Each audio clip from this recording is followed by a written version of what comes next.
ये next question है आपके सामने।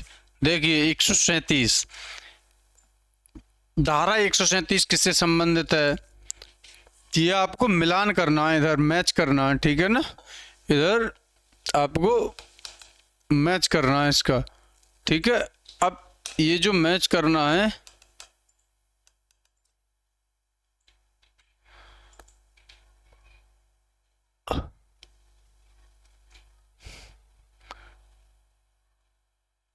ठीक है सर, ये वाला कैसे जाएगा इधर से?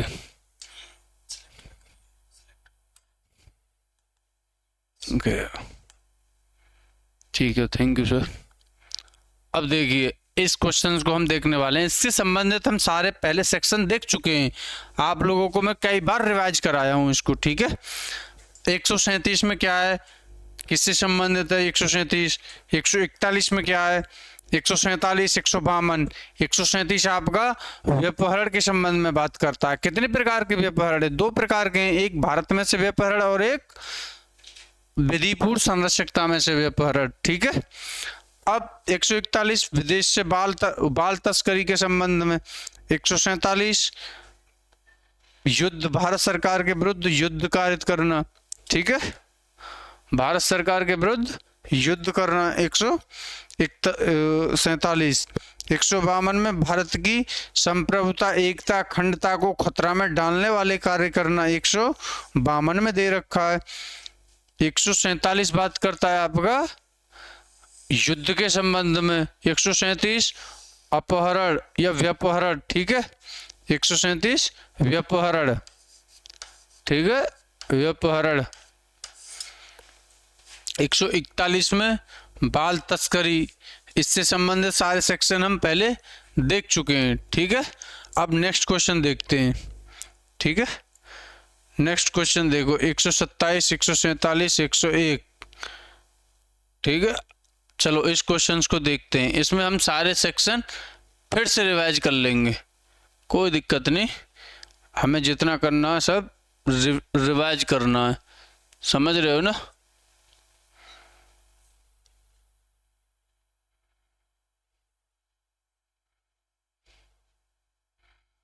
ये आपको मैचिंग करना है इसमें, ठीक है।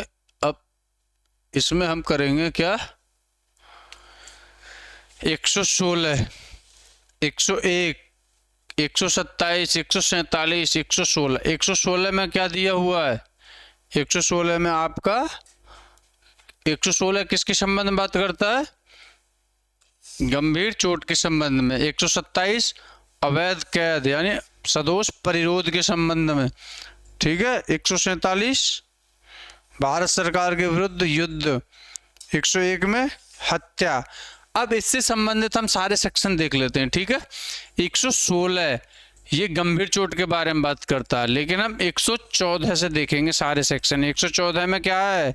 उपहति, क्या? उपहति, ठीक है। 115 बात करता है आपका स्वेच्छा उपहति, ठीक है, स्वेच्छा उपहति, ठीक है।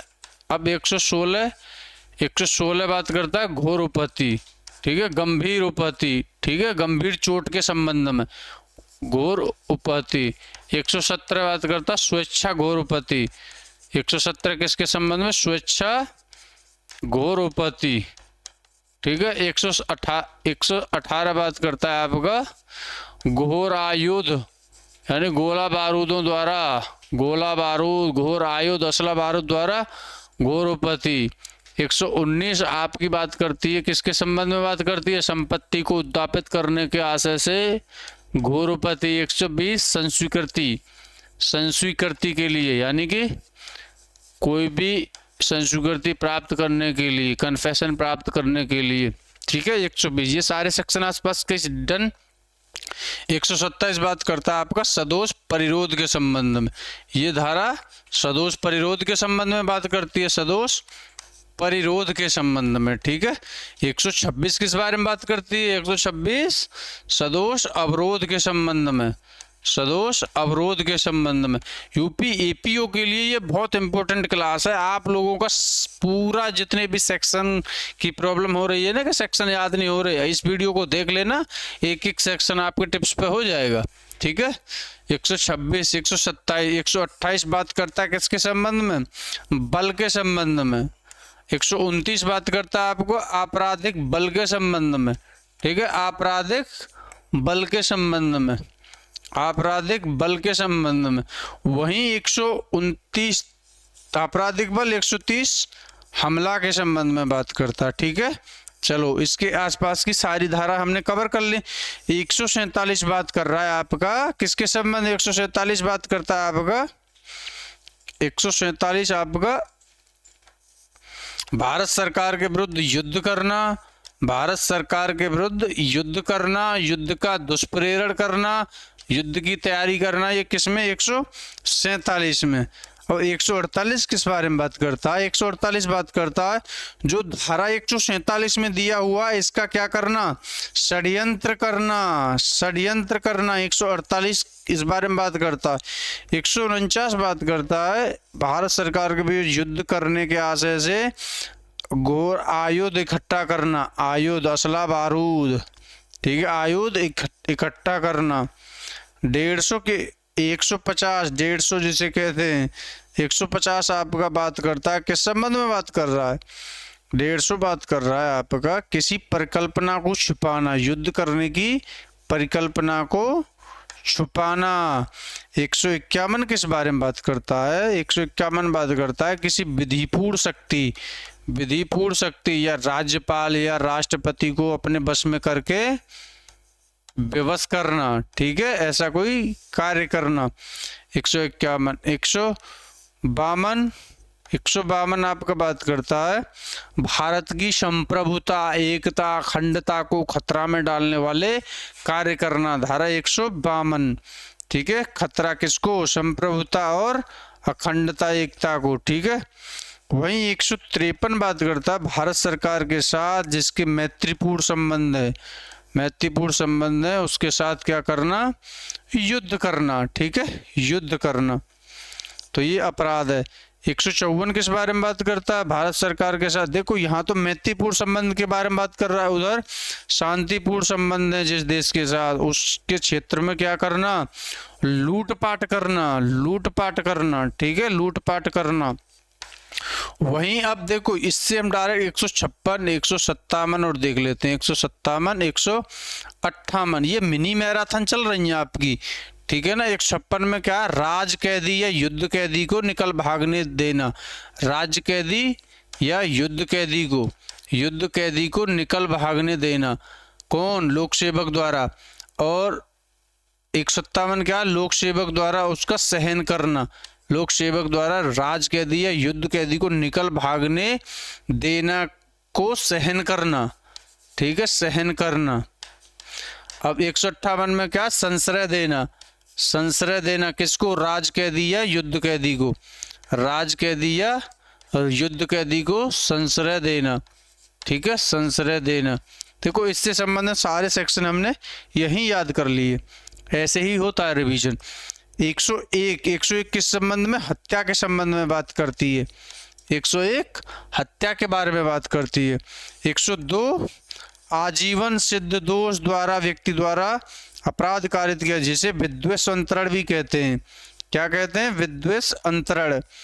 वहीं देखो 101 तो हत्या के बारे में बात कर रहा है, 103 वहीं बात करता हत्या के लिए दंड, हत्या के लिए दंड के संबंध में बात कर रहा है। 104 किस बारे में बात कर रहा है? आजीवन सिद्ध दोष व्यक्ति द्वारा अपराध कारित किया जाना। अब देखो 105 किस बारे में बात करता है? 105 को और धारा 100 को एक साथ पढ़ेंगे। धारा 100 में क्या है? आपराधिक मानव वध, आपराधिक मानव वध, कल्पेबल होमिसाइड, आपराधिक मानव वध। ठीक है, और 105 में आपराधिक मानव वध के लिए दंड, आपराधिक मानव वध के लिए दंड। 106 में उपेक्षा द्वारा मृत्यु, उपेक्षा द्वारा मृत्यु। 107 में क्या दे रखा है, किसी बालक या विकृचित व्यक्ति को दुष्प्रेरण करना आत्महत्या के लिए। 108 में क्या है, आत्महत्या के लिए दुष्प्रेरित करना, आत्महत्या के लिए दुष्प्रेरित करना। 109 इंपोर्टेंट है, अटेम्प्ट टू मर्डर, हत्या का प्रयत्न, हत्या का प्रयत्न। कौन सी धारा बीएनएस की, 109। 110 में क्या है, आपराधिक मानववध करने का प्रयत्न, आपराधिक मानववध करने का प्रयत्न। अब 111 किस बारे में बात करता है, संगठित अपराध, संगठित अपराध। 112 वही छोटे संगठित अपराध। 113 आपका आतंकवादी कृत्य के संबंध में। देखो सारी धाराएं ऐसे ही निकलेंगी आपकी, 1-2 बार वीडियो को देखना, आपकी सारी धाराएं ऐसे ही याद हो जाएंगी। चलो अब नेक्स्ट क्वेश्चन देखते हैं।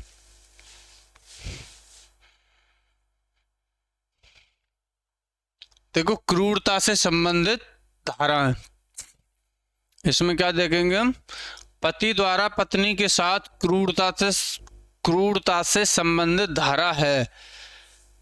क्रूरता से संबंधित, पति द्वारा पत्नी के साथ क्रूरता किया जाना, किस धारा में, ये धारा 85 में, धारा 85 में। इससे संबंधित हम सारी धाराएं देख लेते हैं, ऐसे ही होता है रिवीजन, ठीक है। देखो धारा 85 में क्या है, पति या पति के नातेदार द्वारा, पति के नातेदारों द्वारा महिला के साथ क्रूरता किया जाना, पति के नातेदार द्वारा या पति के द्वारा महिला के साथ क्या किया जाना, क्रूरता, क्रूअल्टी किया जाना, यानी मारपीट करना, उसे तंग करना, परेशान करना। कौन सी धारा, 85। अब धारा 84 में क्या है, किसी महिला को बहला फुसला कर ले जाना, महिला को बहला फुसला कर ले जाना। धारा कौन सी है, 84 में, ठीक है, धारा 84। अब देखो इससे सब पहली वाली धाराएं और देख लेते हैं। धारा 80 में क्या है, दहेज मृत्यु, 80 में क्या है, दहेज मृत्यु, ठीक है। अब देखो यहाँ पे भी दे रखा है दहेज मृत्यु, और इसका क्या है आंसर, ये दहेज मृत्यु 80 में, ठीक है। लेकिन क्रूरता की परिभाषा बहुत इंपॉर्टेंट, धारा 86 में क्रूरता की परिभाषा दे रखी है, ठीक है ना। क्रूरता की परिभाषा, क्रूरता की परिभाषा दे रखी है धारा 86 में, ठीक है ना, क्रूरता की परिभाषा। अब देखो, अब यहां से ये सारी धाराएं हो गई। 81 में क्या है, प्रवंचनापूर्ण तरीके से किसी महिला के साथ विवाह का वायदा करना और उसके साथ फिर सेक्सुअल इंटरकोर्स करना, ठीक है। 81 में दे रखा है प्रवंचनापूर्ण आशय से विवाह करने का विश्वास करके उसके साथ सहवास कारित करना। 82 में 2 विवाह के लिए दंड, ठीक है, 2 विवाह के लिए दंड दे रखा है। 83 में कपटपूर्ण विवाह, 83 में क्या है, कपटपूर्ण विवाह। वहीं 84 बात करती है आपकी किसी महिला को बहला फुसलाकर भगा ले जाना। वहीं 85 में क्या है, महिला के साथ पति या नातेदारों द्वारा क्रूरता किया जाना, ठीक है। दहेज मृत्यु किस धारा में परिभाषित है, तो धारा 80 में, ठीक है। अब देखो, अब ये धाराएं, और 72 में क्या है, धारा 73 में जैसे जो धारा 63, 64, 65, 66 जो रेप से संबंधित और महिलाओं से संबंधित धाराएं, उसका नाम प्रकट जो परिचय है, परिचय को प्रकट करने से संरक्षित किया गया है धारा 72 में। 73 में क्या है, जो न्यायालय में जो कार्रवाई होंगी उसको प्रकाशित नहीं किया जाएगा न्यायालय की अनुमति के बिना, न्यायालय के अंदर जो कार्रवाई होंगी। दहेज मृत्यु किस धारा में परिभाषित है, तो धारा 80 में दहेज मृत्यु। 76 में क्या है, विवस्त्र किया जाना, किसी महिला को विवस्त्र किया जाना, यानी कि विवस्त्र समझ रहे हो, विवस्त्र यानी कि अपने वस्त्रों को उतारने के लिए उसे विवस्त्र करना, ठीक है, उसे विवस्त्र कहते हैं। 80 में क्या है, दहेज मृत्यु, ठीक है, दहेज मृत्यु। और क्रूरता की परिभाषा क्या है? क्रूरता की परिभाषा धारा 86 BNS की, ठीक है, धारा 86 में दे रखा है। 85 में क्या दे रखा है? किसी महिला के पति या नातेदारों द्वारा उसके साथ क्रूरता किया जाना, ठीक है। वहीं 73 क्या बात करती है? न्यायालय में जो कार्यवाही चल रही है उनको प्रकाशित नहीं किया जाएगा। न्यायालय में जो कार्यवाही चलती है, जो महिलाओं से संबंधित, अपराधों से संबंधित जो कार्यवाही है उनको प्रकाशित नहीं किया जा सकता बिना कोर्ट की अनुमति के, ठीक है, धारा 73 में। अब धारा 72 में किसी भी महिला से संबंधित जो अपराध हैं उनके पहचान को प्रकट करने से संरक्षण प्रदान किया गया है। प्रकट करने से संरक्षण प्रदान किया गया। संरक्षण किस धारा में? 72 में। और जो 73 क्या बात, जो अंदर कोर्ट में जो कार्रवाई चल रही है उसको प्रकाशित नहीं किया जाएगा, ठीक है ना। ये सारी धारा हमने एक जगह देखी। अब देखो नेक्स्ट क्वेश्चन पे जाते हैं। महिला को निर्वस्त्र करने के उद्देश्य से हमला किस धारा में? कह रहा था मैं वही बात कि ये क्वेश्चन आ गया आपका। महिला को निर्वस्त्र करने का उद्देश्य से हमला किस धारा में है? धारा 76 में। तो 76 में क्या है? निर्वस्त्र करना। 76 में निर्वस्त्र करना, विवस्त्र करना, वही चीज है, ठीक है। 77 बात करता है आप किसी महिला को जो प्राइवेट वर्क कर रही हो, प्राइवेट काम कर रही हो, तो उस समय अगर फोटो लेते हो या अश्लील हरकतें करते हो तो ये 77 में दृश्य रतिकता से संबंधित अपराध है ये, ठीक है। वॉयरिज्म जिसे अंग्रेजी में कहते हैं, वॉयरिज्म, ठीक है। 78 में किसी महिला का पीछा करना, ठीक है। 79 में शब्द अंग विक्षेप या उच्चारण द्वारा किसी महिला का अनादर करना, लज्जा भंग करना, ठीक है, लज्जा भंग करना 79 में। वहीं आपका 75 बात करता सेक्सुअल हरिसमेंट के संबंध में। सेक्सुअल हरिसमेंट, लैंगिक उत्पीड़न, ठीक है। अब देखो इसके बाद 74 किस बारे में बात करता है आपका? महिला का लज्जा भंग करना, महिला की लज्जा भंग करना, धारा लज्जा भंग करना, धारा 74 में। 75 में सेक्सुअल हरेसमेंट, लैंगिक उत्पीड़न, 76 में निर्वस्त्र, 77 में दृश्य रतिकता, जो बोल रहा था मैं आपको, प्राइवेट वर्क करते समय अगर कोई फोटो लेता है, खींचता है, तो ये कौन सी धारा में अपराध है? धारा 77 में। पीछा करना, धारा 78 में। स्टॉकिंग, 79 में शब्द अंग विक्षेपों द्वारा उसकी लज्जा भंग करना, अनादर करना, ठीक है। ये महिला से रिलेटेड जितने भी अपराध हैं इसमें हम कवर कर लिए। और देखो, और 72 में क्या है? 72 और 73 इम्पोर्टेंट। 72 में क्या है? महिला का जो भी ये जो अपराध होंगे महिला से संबंधित, पहचान को प्रकट करने से संरक्षण, पहचान को प्रकट करने से संरक्षण प्रदान करता है, धारा 72। और जो कार्रवाई न्यायालय में होंगी उनको भी प्रकाशित करने से रोक लगाई गई है। न्यायालय की कार्रवाइयों पर रोक, जो कि धारा 72 से संबंधित है, ठीक है। न्यायालय की अनुमति लेनी पड़ेगी अगर प्रकाशित किया जाना है तो, ठीक है। ये इससे संबंधित धारा है। धारा 80 में क्या? दहेज मृत्यु। धारा 80 में दहेज मृत्यु, धारा 80 दहेज मृत्यु। धारा 81 आपकी किस बारे में बात करती है? धारा 81 बात करती है प्रवंचनापूर्ण, यानी कि प्रलोभन देकर, फंसाकर, विवाह का उसे विश्वास दिलाकर उसके साथ सहवास कारित करना, धारा 81 में। धारा 82 में दो विवाह के लिए दंड, 82 में। 83 में कपटपूर्ण विवाह के संबंध में, ठीक है। 84 किस बारे में बात करते हैं? किसी महिला को बहला फुसला कर ले जाना। 85 में महिला के पति या नातेदारों द्वारा क्रूरता। 86 में क्रूरता की परिभाषा दी हुई है, क्रूरता की परिभाषा, इस बार क्रूरता की परिभाषा को भी धारा 86 में दिया गया है। ठीक है,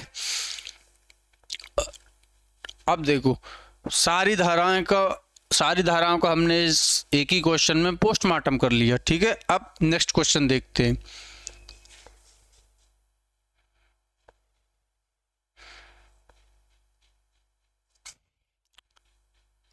देखो वही क्वेश्चन, न्यायालय की अनुमति के बिना मामला प्रकाशित करना किस धारा में है? न्यायालय की अनुमति के बिना मामला प्रकाशित करना किस धारा में है? धारा 73 में। और पहचान को प्रकट करने से संरक्षण किस धारा में है? धारा 72 में। धारा 73 में न्यायालय की अनुमति के बिना प्रकाशित करना। धारा 76 में क्या है? विवस्त्र करना, निर्वस्त्र करना, विवस्त्र करना, यानी उस महिला को विवश करना वस्त्र उतारने के लिए। और ये किस धारा में अपराध होता है? धारा 76 में। 77 में क्या है? दृश्य रतिकता। दृश्य रतिकता यानी कि किसी महिला को प्राइवेट वर्क करते हो समय देखना या फिर फोटो लेना, ये सब कौन सी धारा में? धारा 77 में। धारा 78 आपका स्टॉकिंग के संबंध में बात करता है। स्टॉकिंग यानी कि महिला का पीछा करना। ठीक है, 79 में क्या है? शब्द, अंग विक्षेप या किसी उच्चारण द्वारा किसी महिला का अनादर करना। ठीक है, लज्जा भंग करना 79 में। 80 में क्या है? दहेज मृत्यु। ठीक है, 81 में प्रवंचनापूर्ण तरीके से विवाह कारित करना या उसके साथ सहवास कारित करना विवाह के संबंध में। 82 किस बारे में बात करता है? 2 विवाह के लिए दंड। 83 कपटपूर्ण विवाह के लिए, कपटपूर्ण विवाह के लिए। ठीक है, 84 किसी महिला को बहला फुसला कर ले जाना। 85 को नातेदारों या पति द्वारा क्रूरता किया जाना। 86 में क्रूरता की परिभाषा। ठीक है, ऐसे ही सारी धाराएं हमने एक ही बार में रिवाइज कर ली है सारी। अब नेक्स्ट क्वेश्चन देखते हैं। दहेज मृत्यु में न्यूनतम सजा क्या है? ये क्वेश्चन आपको बताना है। ठीक है, धारा 85 में अधिकतम कारावास कितना हो सकता है? ये सारे क्वेश्चन आपको बताने हैं। धारा 76 के अंतर्गत अपराध करने वाला व्यक्ति कौन हो सकता है?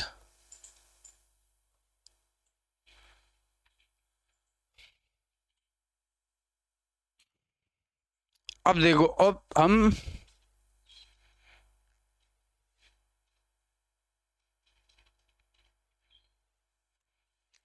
देखिए,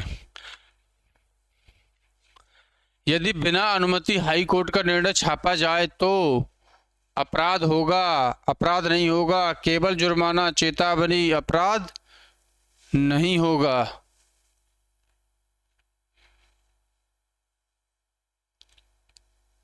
इस क्वेश्चन को बताओ आप लोग। ठीक है, नेक्स्ट क्वेश्चन करते हैं।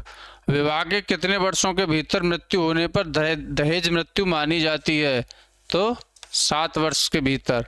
ठीक है, इसका सही आंसर है 7 वर्ष के भीतर। नेक्स्ट क्वेश्चन देखते हैं अब हम। आपका खूब धुआंधार हमने रिवीजन किया है आज। ठीक है, अब देखो यही धाराएं आ गई, हम दोबारा इन धाराओं को फिर से रिवीजन करेंगे। ऐसे ही एक ही वीडियो में पूरी आईपीसी, पूरी बीएनएस का रिवीजन हो रहा है आपका। ठीक है ना, ये हम पहले भी कर चुके हैं, अब वही धाराएं आ गई हैं आपकी। ठीक है, इसको क्लीन कर देते हैं यहाँ से। अब आप देखिए, ये धारा 73 अवैध प्रकाशन। ठीक है, देखो धारा 73 में क्या दे रखा है? धारा 73 दे रखा है अवैध प्रकाशन के संबंध में। धारा 76 निर्वस्त्र करने का प्रयास। 80 में क्या है? दहेज मृत्यु। 85 में पति की क्रूरता। ये जो सारी धाराएं ये हम एक बार देख चुके हैं, फिर से देख लेते हैं। चलो देखो 73 में क्या है? जो महिलाओं से संबंधित जो अपराध हैं उनसे संबंधित अगर न्यायालय में जो कार्रवाई होती है उसको प्रकाशित करने से रोक लगाई गई है धारा 73 में। 72 में क्या है? पहचान को प्रकट करने से संरक्षण प्रदान किया गया, यानी कि पहचान नहीं की जाएगी। ठीक है, पहचान को प्रकाशन नहीं किया जाएगा, पहचान को प्रकट करने, प्रकट करने से संरक्षण प्रदान किया गया है। ठीक है। 76 में व्यवस्त्र करने का प्रयास करना, व्यवस्त्र या और निर्वस्त्र करने का प्रयास 76। 77 में दृश्य रतिकता, 77 में क्या, दृश्य रतिकता, यानी कि किसी महिला को प्राइवेट वर्क करते समय, नहाते समय या फिर प्राइवेट वर्क करते समय देखना, फोटो खींचना, ये किस धारा में अपराध है? ये धारा 77 में। किसी महिला का पीछा करना किस धारा में? 78 में। ठीक है। 80 में क्या है? दहेज मृत्यु, 80 में दहेज मृत्यु। 85 में क्या है? पति या पति के नातेदारों द्वारा, पति या पति के नातेदारों द्वारा क्रूरता किया जाना। ठीक है। नेक्स्ट क्वेश्चन देखते हैं। अब ये सब हम पहले कर चुके हैं। चलिए,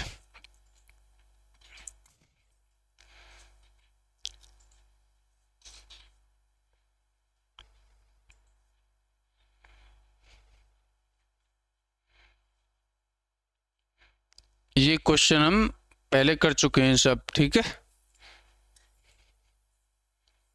अब देखिए, ये सारे इन क्वेश्चंस को हम दोबारा देखेंगे। आपके जो मैचिंग वाले क्वेश्चन है, ये कॉन्सेप्चुअल क्वेश्चन है सारे। आपके सेक्शन बेस्ड क्वेश्चन भी अब आने वाले हैं, उन्हें मैं दोबारा आपको बताने वाला हूँ। ठीक है। देखो, ये सेक्शन बेस्ड क्वेश्चन है, वही हम यहाँ से सेक्शन बेस्ड क्वेश्चन ही रिवीजन कर रहे हैं अभी। ठीक है।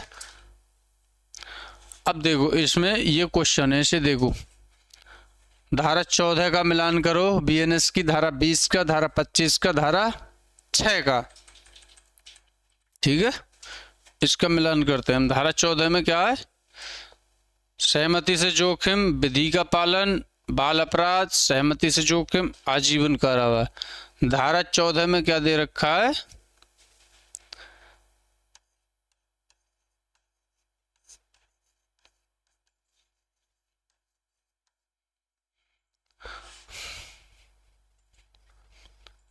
धारा 14 आपकी बात करती है किसके संबंध में? तथ्य की भूल के संबंध में। ठीक है। धारा 20 किसके संबंध में? बाल अपराध को क्या किया गया? क्षमा किया गया। ठीक है। 25 में क्या है? सहमति से जोखिम। 6 में क्या है? दंडावधि की भिन्न, यानी कि आजीवन कारावास को 20 वर्ष के तुल्य गिना जाएगा। ठीक है। अब देखो, इसके आसपास सारे सेक्शन हम रिवाइज कर लेते हैं। धारा 14 आपका बात करती है किसके संबंध में? बात करती है तथ्य की भूल के संबंध में। ठीक है। तथ्य की भूल के संबंध में धारा 14 बात करती है। धारा 15 आपकी बात करती है किसके संबंध में? न्यायाधीश का कार्य। ठीक है। न्यायाधीश का कार्य। धारा 16 किस संबंध में बात करती है? आपका न्यायालय के अनुसरण में किया गया कार्य। ठीक है। न्यायालय के अनुसरण में किया गया कार्य। अब धारा 17 वही बात करती है आपका न्यायानुमत कार्य या तथ्य की भूल के कारण न्यायानुमत कार्य। ठीक है। तथ्य की भूल के कारण न्यायानुमत कार्य, न्यायानुमत कार्य या न्यायालय के या विधि, वही तथ्य की भूल के बारे में बात करती है धारा 17। धारा 18 आपकी बात करती है एक्सीडेंट के संबंध में। ठीक है। एक्सीडेंट के संबंध में। अब देखो, 19 किस बारे में बात करती है? आवश्यकता के सिद्धांत को लेकर। आवश्यकता के सिद्धांत में कौन सी धारा बात करती है? धारा 19। धारा 20 बात करती है 7 वर्ष से कम का जो बच्चा है उसके द्वारा अगर कोई अपराध कारित किया जाता है तो उसे अपराध नहीं माना जाएगा, वो माफी प्रदान करती है धारा 20। धारा 21 में 7 से और 12 साल के बच्चों के कार्य को भी माफी प्रदान करती है। ठीक है। धारा 22 बात करती है विक्षिप्त या विकृचित व्यक्ति द्वारा, विक्षिप्त व्यक्ति द्वारा किया गया कार्य, यानी पागल व्यक्ति इसी में आता है वो। 23 और 24 वही बात आपकी किस बारे में करती है? मतत्ता, यानी कि ड्रग्स या कोई दारू या शराब पीकर कोई अपराध कारित करता है तो उसके संबंध में धारा 23 और 24 बात करती हैं। ये स्वैच्छिक मतत्ता और अस्वैच्छिक मतत्ता के बारे में। धारा 23 बात करती है अस्वैच्छिक और ये बात करती है स्वैच्छिक मतदाता के कारण, ठीक है, स्वैच्छिक मतदाता के कारण। 25 में क्या है, 25 में सहमति से जोखिम, वॉलंटरी नॉन फिट इंजूरिया, पता है ना, सहमति से जोखिम। अब 26 किस बारे में बात करती है, 26 किस बारे में बात करती है, कोई भी व्यक्ति अगर सद्भाव पूर्वक कार्य करता है, सद्भाव पूर्वक कार्य करता है, सहमति से सद्भाव पूर्वक कार्य करता है, तो वो धारा 26 में आता है। धारा 27 में संरक्षक द्वारा सद्भाव पूर्वक किया गया कार्य, संरक्षक द्वारा, ठीक है। 28 में क्या दे रखा, तथ्य या भय, तथ्य भय भ्रम,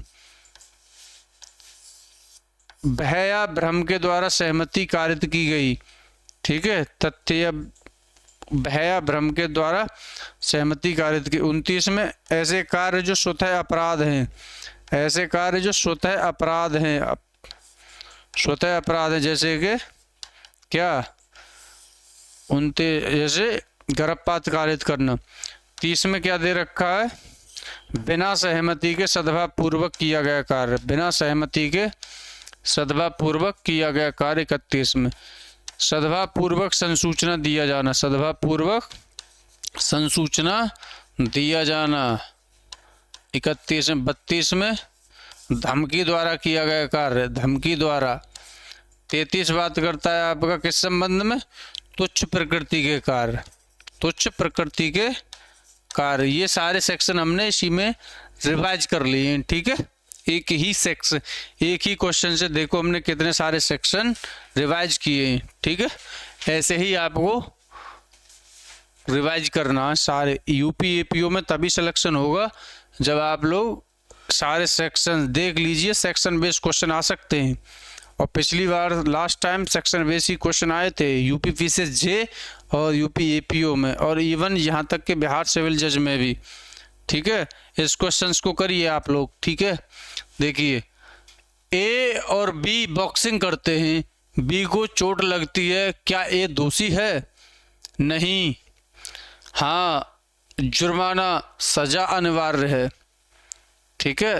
तो ये किस धारा से संबंधित है, धारा 25 से संबंधित है ये, ठीक है।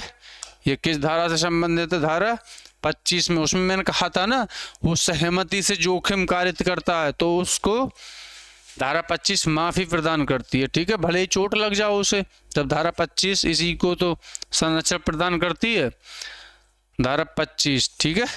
अब 25 में तो हो गया सहमति से चोट कारित करना। अब 26 में क्या है, सद्भाव पूर्वक सहमति से किया गया कार्य, सद्भाव पूर्वक, सद्भाव पूर्वक, सद्भाव पूर्वक सहमति से किया गया कार्य।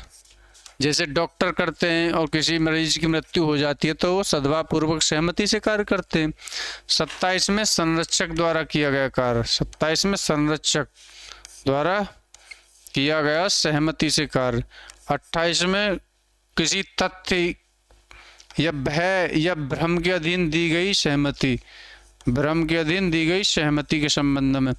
29 में क्या, ऐसे अपराध जो स्वतः अपराध हैं, ऐसे कार्य जो स्वतः अपराध हैं, जैसे गर्भपात कारित करना। 30 में क्या है, 30 में बिना सहमति के किया गया सद्भाव पूर्वक कार्य। 31 में सद्भाव पूर्वक दी गई संसूचना, सद्भाव पूर्वक दी गई संसूचना, ठीक है, उससे कोई नुकसान होता है तो उसको माफी प्रदान की गई है। 32 में क्या है, धमकी द्वारा किया गया कार्य, ठीक है, धमकी द्वारा किया गया कार्य। 33 में तुच्छ प्रकृति के कार्य, तुच्छ प्रकृति के कार्य। 34 से 44 आपका प्राइवेट डिफेंस चालू हो जाता है, 34 से 44 तक आपका प्राइवेट डिफेंस स्टार्ट हो जाता है। इसे भी देख लेते हैं, चलो। 34, 35, 36, 37, 38, 39, 40, 41, 42, 43 और 44। देखो इसमें क्या है, 34 में प्राइवेट डिफेंस के संबंध में बात की गई है, ठीक है, प्राइवेट डिफेंस के संबंध में। 35 बात करता है मानव को अपनी मानव की संपत्ति और अपने शरीर की सुरक्षा करने का अधिकार है। मानव को अपने शरीर की और संपत्ति की और दूसरे व्यक्ति के शरीर की और संपत्ति की भी रक्षा करने का अधिकार है, 35 में दिया हुआ। 36 में कोई विक्षिप्त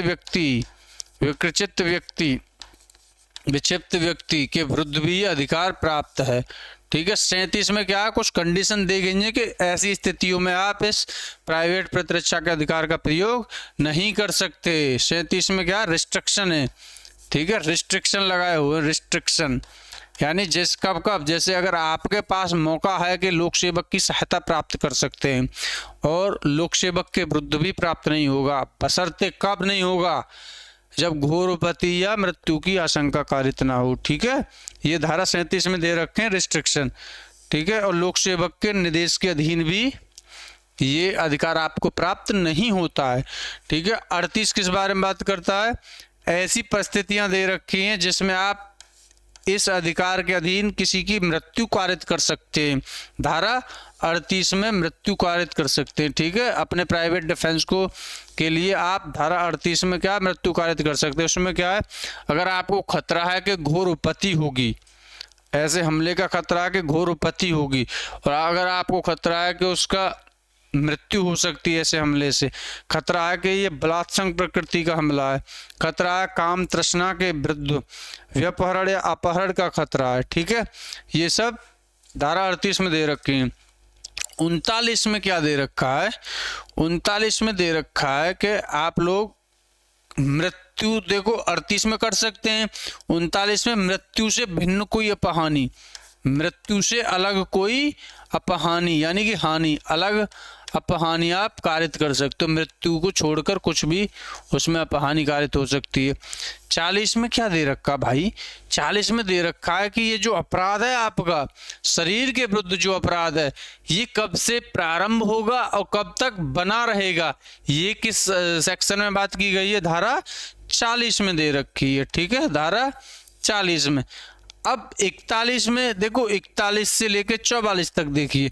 41 में दे रखा है कि आप संपत्ति की रक्षा के लिए किसी व्यक्ति की मृत्यु कारित कर सकते हैं।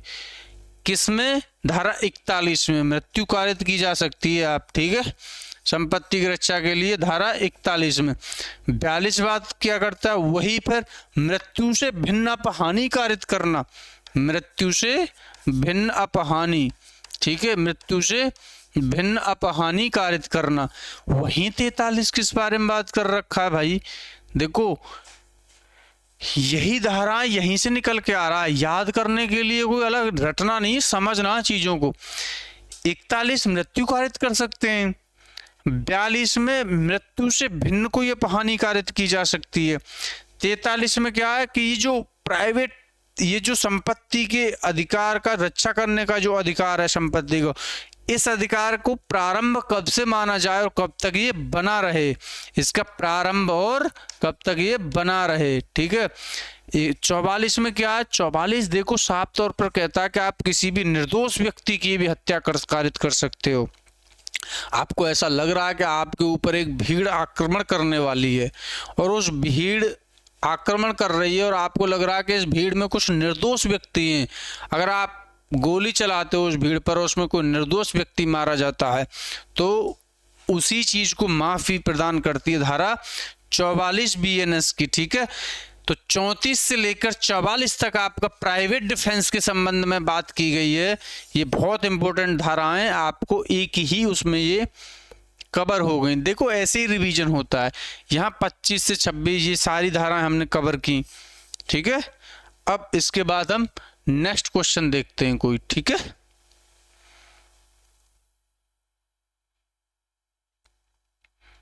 अब देखो इसमें 6 वर्ष का बच्चा चोरी करता है तो अपराध है, हाँ नहीं, जुर्माना चेतावनी, तो इसका क्या आंसर होगा, नहीं। 6 वर्ष का बच्चा चोरी करता है तो अपराध नहीं होगा, ठीक है। ये किस धारा में, धारा 20 में। यहाँ हम दो चीजें आपको याद करनी है, ठीक है। एक तो धारा 20 में दे रखा है कि जो 7 वर्ष से कम के बच्चे हैं उनके द्वारा किया गया कार्य को माफ़ी प्रदान की गई है। ठीक है, वहीं धारा 21 बात करती है 7 से लेकर 12 साल के बच्चों के कार्य को माफ़ी प्रदान करती है। धारा 22 बात करती है विकृचित यानी पागल व्यक्ति की, विक्षिप्त व्यक्ति, अब फिलहाल विक्षिप्त व्यक्ति यूज हुआ है शब्द। ठीक है, 23 और 24 मतत्ता के संबंध में, एक स्वैच्छिक मतत्ता के बारे में बात करती है और एक अस्वैच्छिक मतत्ता के बारे में। स्वैच्छिक मतत्ता के संबंध में बात करती है 24, ठीक है, और ये अस्वैच्छिक के संबंध में बात करती है, अस्वैच्छिक। ठीक है, अब 25 किस बारे में बात करती है? सहमति से जोखिम कारित करना, सहमति, वॉलेंटी नॉन फिट इंजूरिया। 26 किस बारे में बात करती है? सद्भाव पूर्वक सहमति से किया गया कार्य। ठीक है, 27 बात करता है संरक्षक द्वारा किया गया कार्य। वहीं 28 किसी तथ्य या भ्रम या भय के अधीन कोई सहमति दी गई।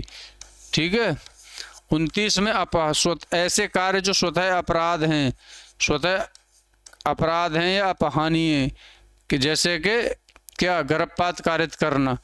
ठीक है, 30 में क्या दे रखा है? 30 में बिना सहमति के अपराध कारित किए, बिना सहमति के कोई कार्य करना और सद्भाव पूर्वक उस कार्य की माफी प्रदान की गई। 31 में संसूचना, सद्भाव पूर्वक दी गई संसूचना के संबंध में कार्य। 32 में धमकी द्वारा किया गया कार्य को माफी प्रदान की गई है, बशर्ते वो मृत्यु या घोर उत्पत्ति कारित ना हुई। ठीक है, 33 में क्या दे रखा है? 33 में तुच्छ प्रकृति के कार्य। ठीक है, 34 से वही प्राइवेट डिफेंस चालू हो जाता है आपका। ठीक है, इसके बाद हम बात करेंगे नेक्स्ट क्वेश्चन के संबंध में। अब देखो ये चोरी वाली धारा है, तो हम चोरी वाली धाराएं और देख लेते हैं। देखो चोरी किस धारा में दे रखी है? धारा 303 में चोरी दे रखी है। 304 में झपटमारी दे रखी है। ठीक है, झपटमारी। 305 किस बारे में बात कर रखा है? 305 आपकी बात करती है पूजा स्थल, पूजा स्थल या यातायात के साधन में चोरी। 308 में घोर आयुध या मृत्यु या घोर उपति की तैयारी के साथ चोरी। ठीक है, तैयारी के साथ चोरी, घोर उपति या मृत्यु की तैयारी के साथ चोरी। ठीक है, 307 में बात की गई है ये। ठीक है, 307 में। 305 बात की गई है पूजा स्थल या यातायात के साधन में। 306 में आपकी बात की गई है किसी भांडागारिक लिपिक सेवक द्वारा, भांडागारिक, ठीक है, या लिपिक सेवक द्वारा चोरी, लिपिक सेवक द्वारा चोरी। ठीक है, 307 में क्या दे रखा है आपका? मृत्यु या घोर उपति की तैयारी के साथ चोरी। 308 में क्या दे रखा है आपका? 308 में उद्दापन। ठीक है, उद्दापन के संबंध में एक्सटोर्शन। ठीक है, एक्सटोर्शन। 309 बात करता है आपका लूट के संबंध में। 309 बात करता है आपका लूट। 310 बात करती है आपकी डकैती। ठीक है, डकैती के संबंध में। ठीक है, अब नेक्स्ट क्वेश्चन देखते हैं इसके बाद हम।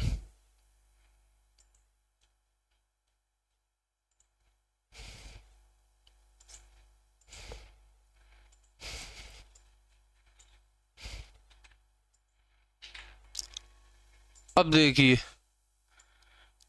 नेक्स्ट क्वेश्चन, इसमें हम क्या देखेंगे? हम आसपास के सेक्शन और देख लेते हैं। देखो धारा 33 किस संबंध में बात करती है? धारा 33 तुच्छ प्रकृति के कार्य। धारा 23 नशा के संबंध में। धारा 30 सद्भाव पूर्वक कार्य या धारा 30 सद्भाव पूर्वक कार्य। धारा 40 दुष्प्रेरण के संबंध में कार्य। अब देखो इसमें हम फिर रिवीजन कर लेते हैं सारी धाराएं। देखो दुष्प्रेरण, दुष्प्रेरण दे रखा है आपका, दुष्प्रेरण दे रखा है आपका कौन सी धारा में? धारा 45 में। धारा 46 बात करती है वहीं दुष्प्रेरक के संबंध में। ठीक है, दुष्प्रेरक, दुष्प्रेरक के संबंध में। ठीक है, धारा 47, धारा 47 बात करती है आपकी भारत से बाहर के अपराध हैं और भारत में उसका मतलब दुष्प्रेरण यानी अबटमेंट, भारत से बाहर के जो अपराध हैं। और धारा 48 बात करती है भारत में, ठीक है, भारत में अपराध हैं और भारत से बाहर दुष्प्रेरण करना, ठीक है। और धारा 54 बात करती है दुष्प्रेरण की उपस्थिति में अपराध, दुष्प्रेरण की उपस्थिति में अपराध, ठीक है। अब इसके साथ साथ और धाराएं भी देख लेते हैं हम। धारा 61 बात करती है आपका क्रिमिनल कॉन्स्पिरेंसी यानी आपराधिक षड्यंत्र के संबंध में, ठीक है, आपराधिक षड्यंत्र के संबंध में धारा 61। 62 वही बात करती है आपका आज कोई भी अपराध जो आजीवन कारावास या कारावास से दंडनीय उसका प्रयत्न करना, ठीक है, उसका प्रयत्न करना और जो उस बीएनएस में परिभाषित नहीं है, ठीक है। अब धारा 33 तुच्छ प्रकृति के कार्य, ठीक है, तुच्छ प्रकृति के कार्य धारा 33 में। धारा 32 धमकी द्वारा किए गए कार्य, धमकी द्वारा किए गए कार्य। 31 किस बारे में बात करती है, किसी संसूचना को सद्भाव पूर्वक आपने कोई संसूचना दी, ठीक है, और उससे कोई अपराध हो जाए, जैसे कि आप मान लीजिए कोई मरीज है हॉस्पिटल में, ठीक है, हॉस्पिटल में और उसके बेटे का कोई एक्सीडेंट हो गया और आपने उसे तो मतलब एक संसूचना दी, सूचना दी थी इसके संबंध में तुम्हारे बेटे का ऐसे ऐसे एक्सीडेंट हो गया है और वो खत्म हो गया और उसी सूचना के कारण ये भी खत्म हो जाता है, तो ये संसूचना पूर्वक दिए गए कार्य किस धारा में आते हैं 131 में और उसको इसमें छूट प्रदान की गई है, ठीक है। 32 में धमकी पूर्वक धमकी से किया गया कार्य, 33 में तुच्छ प्रकृति के, 34 में प्राइवेट डिफेंस, प्राइवेट डिफेंस के संबंध में। अब 23 में नशा, 23 और 24 दोनों नशा के संबंध बात करते हैं। 24 में स्वैच्छिक नशा करना, ठीक है, और ऐसा अपराध कारित किया जाना। 23 में अस्वैच्छिक। 30 में सद्भाव पूर्वक किया गया कार्य, ठीक है, सद्भाव पूर्वक किया गया कार्य लेकिन बिना सहमति के किया गया कार्य, बिना सहमति के किया गया कार्य। आप मान लीजिए ऐसे मानिए, जैसे मान लीजिए एक शेर है, कोई एक शेर है और शेर किसी व्यक्ति को अपने मुंह में लेके जा रहा है, ठीक है, मुंह में ले रखा है और कोई व्यक्ति आता है बंदूक लेकर, एक व्यक्ति बंदूक लेकर आता है और शेर पर गोली चलाता है, वो गोली शेर को ना लगकर उस व्यक्ति को लग जाती है और उस व्यक्ति की डेथ हो जाती है, तो इसमें किसका दोष है, उसने बिना सहमति के सद्भाव पूर्वक कार्य किया था, तो ऐसे कार्य को माफी प्रदान की गई है धारा 30 में, ठीक है ना, धारा 30 में बिना सहमति के सद्भाव पूर्वक किया गया कार्य। धारा 40 दुष्प्रेरण, उकसाना, भड़काना, इसी को दुष्प्रेरण कहा जाता है। तब मैं क्लास है आपकी रेगुलर जब कॉन्सेप्ट बेस पढ़ाऊंगा तो जब सारी चीज़ों को समझाने वाला हूँ, ठीक है। अभी आपकी सेक्शन वेज सारी क्लासेस के वो सेक्शन वेज क्लास हैं ये सब, ठीक है। अब देखो सारे सेक्शन हमने इसमें रिवाइज किए हैं, कुछ सेक्शन और देख लेते हैं जो हमने अभी तक नहीं रिवाइज किए। देखो महिला से संबंध है, धारा 63 में क्या है, धारा 63 आपकी किस बारे में बात करती है, धारा 63 बात करती है रेप के संबंध में, ठीक है। धारा 64 बात करती है बलात्कार के दंड के संबंध में, ठीक है, बलात्कार के दंड के संबंध में, दंड। और 65 में कुछ मामलों में दंड, ठीक है, कुछ मामलों में स्पेशल, जैसे मामलों में दंड के संबंध में, रेप से रिलेटेड है ये, ठीक है।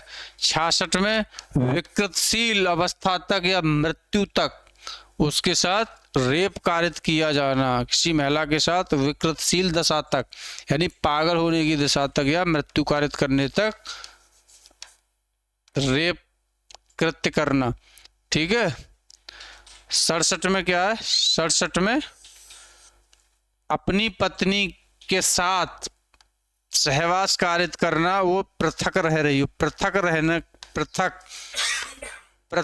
रही हो, अपनी पत्नी पृथक रह रही हो और उसके साथ सहवास कारित करना। 68 में किसी प्राधिकार के अधीन व्यक्ति द्वारा, प्राधिकारी द्वारा या प्राधिकारी द्वारा कृत्य किया जाना। 69 में प्रवंचनापूर्ण तरीके से, प्रवंचन यानी लोभ लालच में फंसाकर किसी महिला के साथ संबंध बनाना। ठीक है। 70 में क्या है, गैंग रेप के संबंध में बात की गई है। 70 किस बारे में बात करती है, गैंग रेप, सामूहिक बलात्कार। 71 में इस अपराध की पुनरावृत्ति किया जाना, पुनरावृत्ति में दूसरी बार भी उसी अपराध को कारित करना। 72 में क्या है, ये जो मामले हैं 72 में इसमें क्या है, उसकी जो विक्टिम है उसकी पहचान को प्रकट करने से संरक्षण प्रदान किया गया, यानी पहचान को उजागर नहीं किया जाएगा।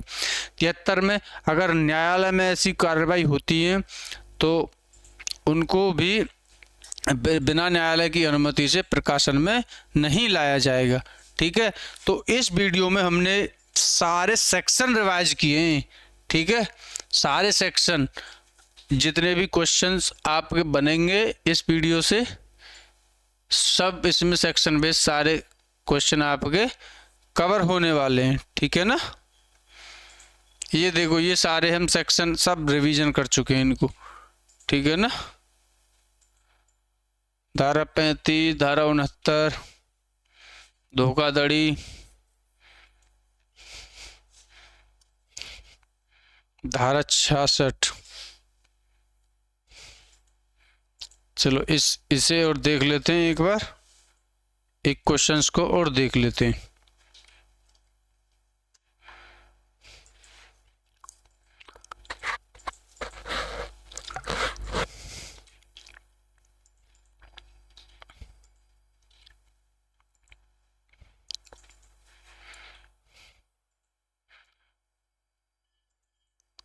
देखो कितना अच्छा क्वेश्चन है।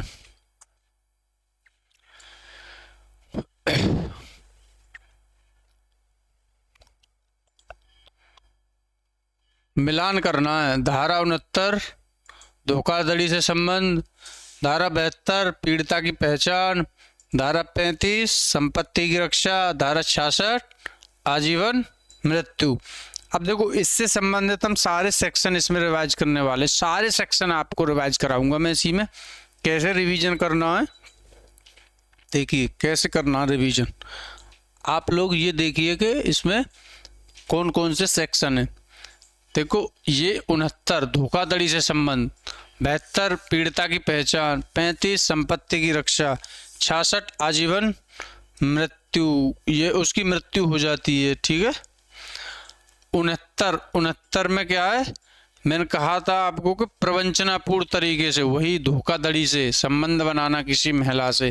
ठीक है। प्रवंचनापूर्ण तरीके से, ठीक है, लोभ लालच में, ठीक है, देकर। 68 में क्या है, 68 में दे रखा है आपका प्राधिकारी, किसी प्राधिकार में आप कोई अथॉरिटी हो या कोई मतलब किसी संस्था में या जॉब में प्राधिकार के अधीन किसी महिला के साथ संबंध बनाना। ठीक है। अपने पद का दुरुपयोग करना। 69 में प्रवंचनापूर्ण। 67 में अपनी पत्नी के साथ पृथक रह रही के दौरान उसके साथ संबंध बनाना। कौन सी धारा लग जाएगी, धारा 67। ठीक है। अब धारा 66 में विकृतशील या मरणासन्न अवस्था तक उसके साथ बलात्संग करना। ठीक है। धारा 72 में पीड़िता की पहचान को प्रकट नहीं किया जाएगा, धारा 72 में लिखा हुआ है। ठीक है।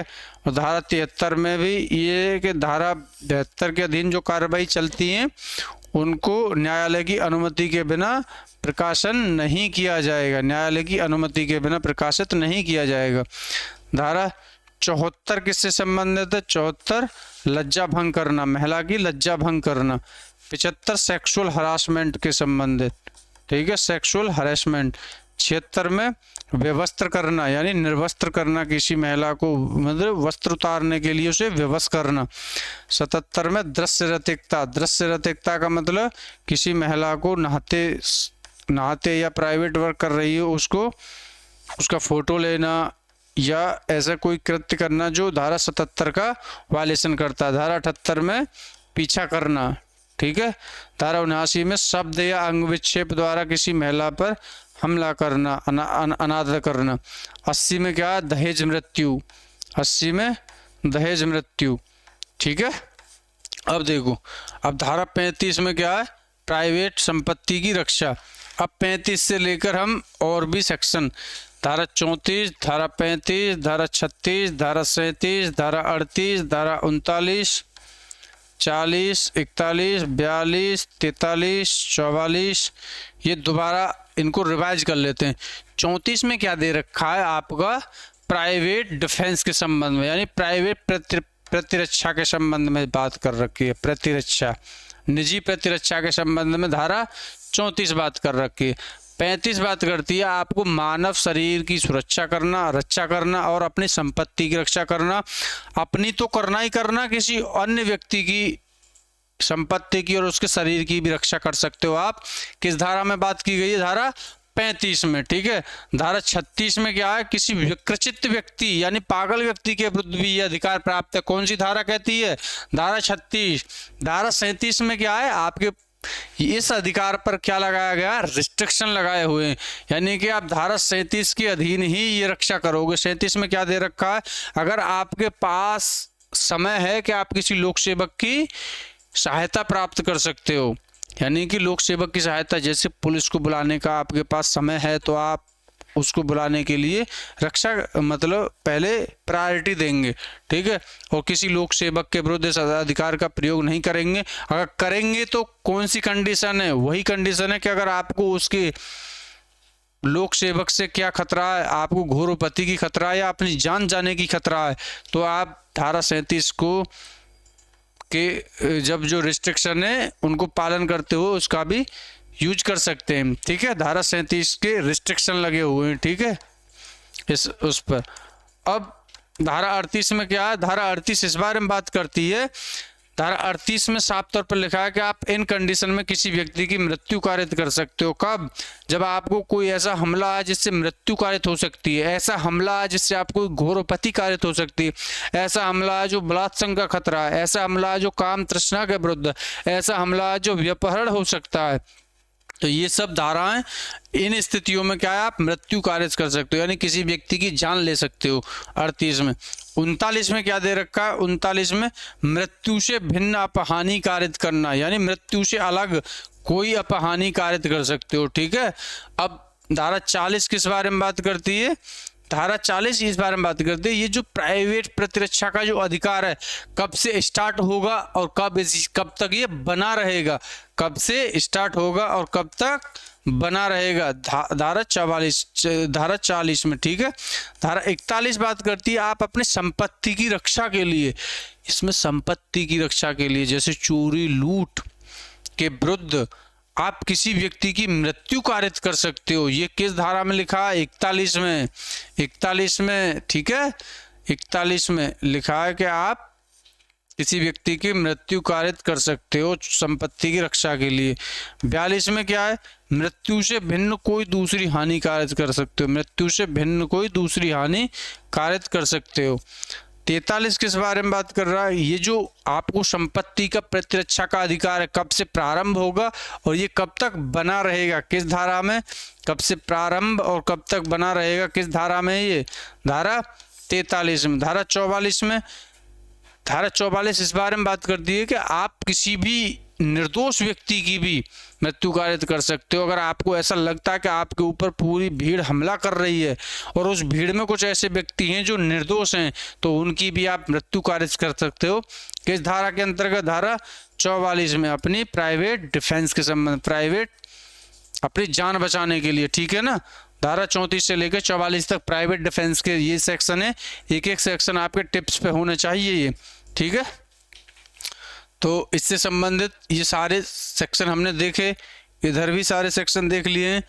अब नेक्स्ट वीडियो में मैं आपको और जो वैसे जिससे इसके सारे सेक्शन में आपको रिवीजन करा चुका हूँ, बीएनएस के जितने भी सेक्शन हैं सब आप यूट्यूब चैनल को सब्सक्राइब करिए और इस पर पूरा रिवीजन करिए, बार बार इन वीडियो को देखिए जिससे कि आपके सारे सेक्शन टिप्स पे हो जाएं, जिससे कि यूपी एपीओ के पेपर में कोई समस्या ना आए, क्योंकि पेपर सेक्शन बेस ही बनेगा, ये संभावना पूरी है, क्योंकि इस बार ये नए एक्ट जुड़े गए हैं, क्योंकि बच्चों को सबसे बड़ी प्रॉब्लम तो यही हो रही है कि ये सेक्शन ही याद नहीं हो रही है। तो बीएनएस है, बीएनएसएस है, अभी इसके साथ साथ बीएसए भी है, फिर पुलिस रेगुलेशन एक्ट भी है, आपको जीके भी पढ़ना है, जीएस भी पढ़ना है। तो अभी पहले आप इसकी पकड़ बनाइए, पहले सेक्शन बेस पकड़ बनाइए, उसके बाद आपको मैं कॉन्सेप्ट बेस बताने वाला हूँ। कॉन्सेप्ट तो ऐसा समझ में आएगा क्योंकि कॉन्सेप्ट आप पहले भी पढ़ चुके हो, क्योंकि आप लोगों को रिवीजन सेक्शन में हो रही है अभी।